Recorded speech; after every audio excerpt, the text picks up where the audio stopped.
Welcome to our first episode of the 2010-2011 school year. I'm your host, Andrew Fowler, and you're watching Sauti.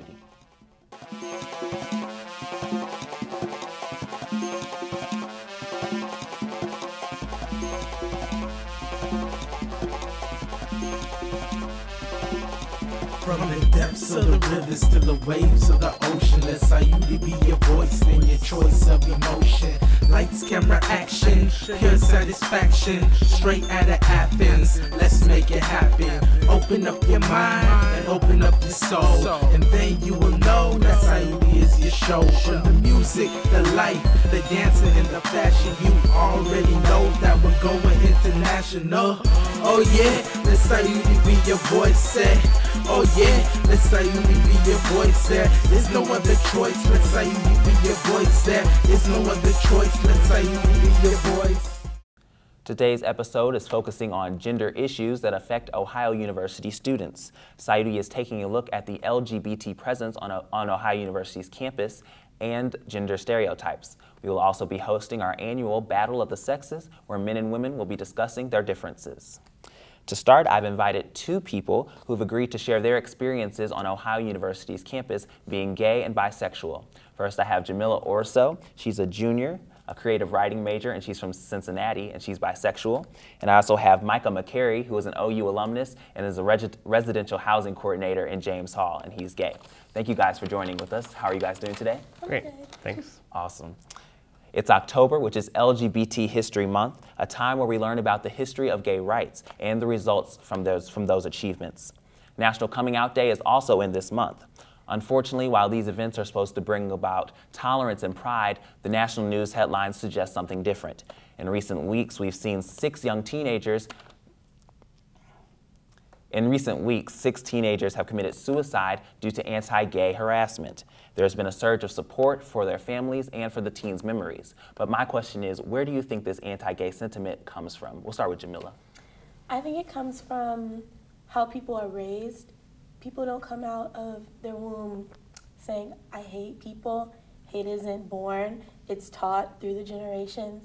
And I think that's where it comes from. So. And Micah? Yeah, I agree. I think people observe hateful things that they hear their family members say, that they hear their older siblings say, and it just gets passed on. One of my questions is, do you think it's possible to disagree with maybe the lifestyles you guys have chosen, either for religious reasons or because you're conservative or a Democrat who's socially conservative?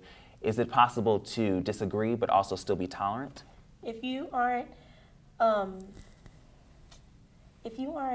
tolerant, you should keep it to yourself. Like, everybody isn't the same, and you can disagree with issues and not have to spread hate. So.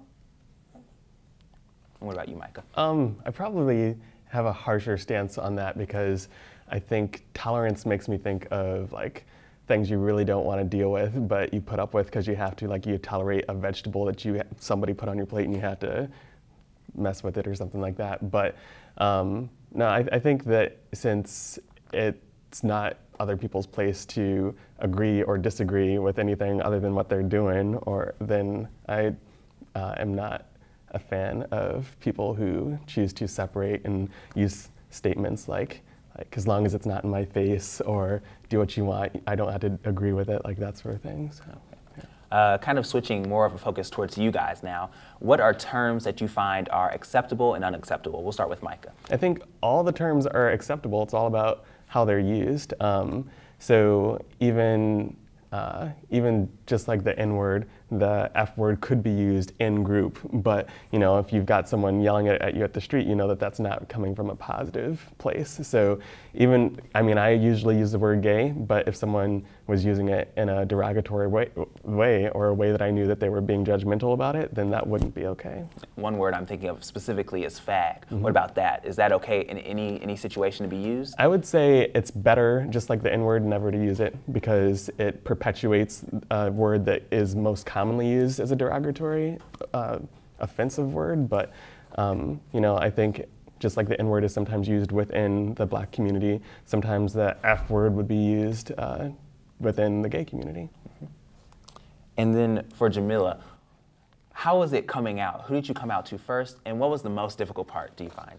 First I came out to my closest friends, and after I could see they accepted me, I moved on to my family. This past summer I came out to my family, and everyone was fine with it. I have a lot of support from my family, my dad, my sister, my friends here at OU, so it was better than most people's experiences, so it's good.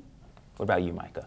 I had a really accepting, open-minded group of friends in high school. So although we didn't really put labels on one another, I think that was kind of, the first time I could admit to having a crush on a guy, that sort of thing. But then it was formally in college on National Coming Out Day of my sophomore year that I was inspired by one of the speakers that was brought in for what was called Out Week then. Now we celebrate it more as a whole Gay History Month. But it really motivated me to go back to the residence hall and start telling my peers there and let my family know and really start building some closer relationships as a result.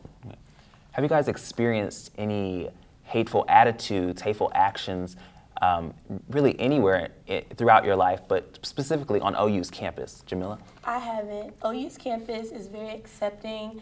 I've come out to anybody who asks me. I'm very open with it, and I've never experienced any hate. Open Doors is always there. There's so many groups on campus, so I've never experienced anything. Have you joined any of those groups on campus? Yeah, Open Doors. I'm gonna join Shades on campus. That's it so far. Okay.